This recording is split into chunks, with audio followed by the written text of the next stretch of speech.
वहाँ पे बद से बदतर हो गए। क्या आपको लगता है कि जम्मू कश्मीर में आप भी स्टेट हुड की मांग कर रहे हो, यहाँ पे भी ऐसी सिचुएशन बनेगी फ्यूचर में? बननी नहीं चाहिए, क्योंकि जैसे मैंने अपनी तकरीर में कहा,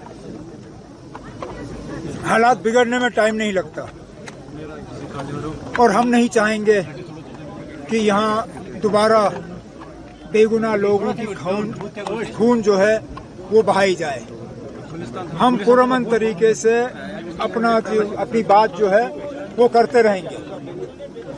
स्टेटहुड हमारे ऊपर कोई एहसान नहीं है। स्टेटहुड मरकजी हुकूमत के तरफ से जम्मू कश्मीर के लोगों के साथ क्या हिंदुस्तान की सुप्रीम कोर्ट के साथ वादा है।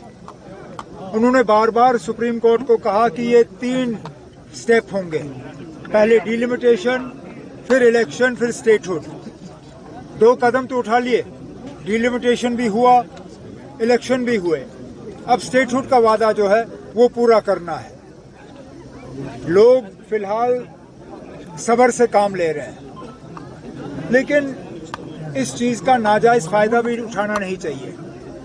जहां तक लद्दाख के लोगों की बात है, हमने तो बहुत पहले यूटी बनने से पहले भी हम उन्हें हमेशा कहते रहे, जनाब होश करना जो आप मांग रहे हो, कहीं ऐसा ना हो कि आपकी मांग कबूल हो और आपके हालात जो हैं और ज्यादा बिगड़ जाएं।